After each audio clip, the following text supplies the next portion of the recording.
Hey, I'm Mitch Gallagher from Sweetwater, and today we are checking out the latest version of one of our most popular plugins here at Sweetwater. Let's get started. Today we're looking at the FabFilter Pro Q4, the latest version of their Pro Q EQ plugin. Now this plugin is super popular here at Sweetwater for good reason, because it's such a workhorse. It covers so much territory and it has so many cool features. And in Pro Q4, the feature list has just gone crazy. There's some really cool stuff in this plugin. Let's check it out. So let's go ahead and get an instance of Pro Q4 opened up here. I'm going to solo the bass track in my session. This is what it sounds like.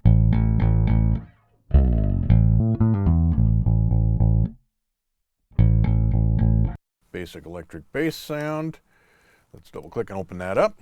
So this is our interface for Pro Q4. Hasn't changed much from Pro Q3. A lot of the same features are still here. We have our sort of overall settings here up on top. We've got presets and so on. We've got help here, and that can be interactive, which is really nice. It just pops up and shows you what you're looking at. Let's go ahead and turn that off so it's not blocking us though. And we can also go to full screen mode, which is nice. That'll let us take a closer look here. Then in the middle, we'll be looking at that later. That's where our EQ curves are and also where the spectrum display is. But down here at the bottom, we have some important controls. We've got MIDI learn, different parameters for that. Next, we have our 3 processing modes: 0 latency, natural phase, and linear phase. Over here, we have our spectrum display. We can have that either be pre-EQ, post-EQ, or we can also look at the side chain. We have our 3 character settings here: clean, subtle, and warm, for adding some of that analog warmth into our signal. And then our output settings are here. Now we'll be coming back to this center section here because this is going to be very important to us for some of the new features, but we're going to save that for a little later in the video. But basically, we double-click to add a point, and then we can either adjust up here. You can type in, we now have fractional slopes, so we could type in 1.5 here to our Q and get a fractional slope out of that. An interesting thing is that we can type in frequency. We could type in 300 hertz here. We could also type in 1K, the abbreviation for 1000 hertz, and it will know what to do with that. Or we can actually type in a note number, so we could type in A4, and it will jump to 440 hertz there for us. So that's all pretty cool, all those things are. We can solo the individual EQ bands and so on. We have our frequency control here. We have our gain control. Surrounding this is an extra ring that we'll be coming back to. That's where we set up our dynamic EQ and the new spectral bands as well. Our bandwidth or our Q. We have a number of different stereo placement. We can work on left channel, right channel, stereo, mid-side, and so on. Using the scissors, we can split that into separate left and right and apply the EQ there. So we have so much control over what the EQ band is doing for each of those. And to add more bands, we simply click and drag. We can move that up. We can choose a new slope for that. We could make that a low-pass filter if we wanted to, and so on. So all kinds of things we can do. We can hide all of this stuff here. We can even undo, so if I accidentally cancel that, I can bring that back using either key command, or also there is the undo and redo up here at the top. So a full featured EQ, and an important feature is that we have a spectrum display here as well. So we can see the spectrum of our audio as we're processing it. We can even see a suggested curve there. It may be a little hard to see in the video, but there's a little gray band that shows me where the EQ band is going to be at as I'm working with that. And so again, a handy feature there. But let's go ahead and talk about the new features in Pro Q4, because there's some super cool stuff. One of my favorite features is that we now have an instances list. So down here at the bottom, if we click on this, this will open up, and you can see that it shows all the instances of Pro Q4 that I've got instantiated in my session, all the different tracks. So those are all right here. Now I can zoom that in and out so we can see a smaller version of that. We can make it larger. When you make it large enough, you'll also see a map over here that shows you what you're actually looking at, so we can move through those. We can do an expanding display, so the one that you're focused on gets larger. We can pin different tracks, and then we can filter those using the filter here, so we're only looking at the ones that are pinned, or we can look at all of them. We can select tracks directly over here as well. We can again move through our display here as well. Very cool. We can hide that if we like. And we can actually work in these windows. So I can change the EQ here on my kick drum, go back to my bass, jump down here to my snare, And adjust that if I like. We can adjust the Q,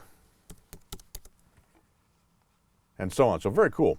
We have different range displays, so we can look at 3 dB or all the way up to 30 dB, whatever's going to be best for working with your EQs. 12 dB tends to be pretty good as just sort of a basis there. We already talked about pinning. We can look at collisions. So we can set one of our tracks as sort of the master track, and then Pro Q4 is going to look at all the instances, and in red, it will highlight different areas where there are collisions among those different EQs. So that's a very useful feature as you're working on your mix. But I want to show you perhaps the coolest feature. Let's go up here to our electric bass. If we click on the wand or the pencil here, I can now actually draw an EQ curve, and Pro Q4 will set itself up with bands to create that curve for me. And to me, that's just amazing. Let's go ahead and zoom that in larger so we can see what our bass is doing. But that's the curve that was created just by drawing with a pencil. Now I can draw again, do a completely different curve. And by doing my undo, redo, I can jump between different curves. Of course, we can adjust all these. We can select one and move it around. We can type in different settings and so on. That is a super cool feature if you have a good idea of what you need to do for broad shaping. And then you can go in and add more points if you want. Just double click and you've got another point added in there. We can make that very narrow, very wide. Let's make it really narrow. Bring that up. Lots of fun and super easy to do. Let's go ahead and pin this so we're just looking at the bass at this point. We'll make this nice and big. Zoom it in. Now the other thing we can do for each track is what's called EQ match, where we can take the tonal characteristics of another audio file or a preset and load them in and apply them to our track. And that's very simple to do. We can either pull down here and do EQ match, and you can choose your reference file that you want. You can drag and drop a file in there, so that's very simple to apply the EQ match as well. And I'm going to go back to our regular display. We'll get out of the instance display. So we're just looking at one band here. Now, Pro Q has had dynamic EQ available in it, and what this does is give you a dynamic range, and as signals are coming in, the EQ responds to the level of this frequency band and responds accordingly, adding equalization. You can see it here. This is the dynamic range, the green curve. The yellow curve is basically the frequency band that we're working on.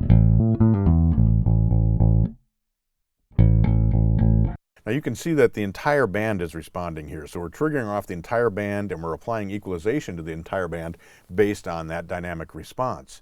But there's a new feature in Pro Q4 called Spectral Dynamics. So if we right click again, we can choose Make Spectral. Now the difference is with Spectral EQ, we're triggering off individual frequencies rather than off the entire band. So we saw with dynamic EQ, we had the entire band responding. Now if I go to Spectral EQ, we can come down here. This is where we set up our, remember we talked about the dynamic range ring here. You can see that we've got available. If we click these two arrows here, we'll open up the display. This allows us to set our threshold of where the spectral dynamics will be operating. And then we can also set the density. Now the density sets basically how many frequencies we're looking at there and how it responds to those. We have an attack time, we have a release time as well. But watch what happens when I run this. It's going to respond to individual frequencies rather than the entire band.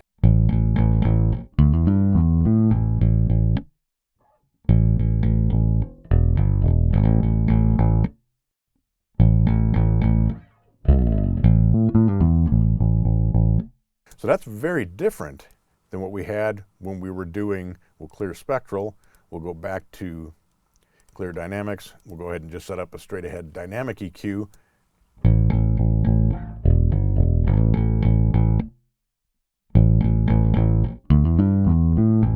Now if we go back to spectral, we adjust our threshold a bit here.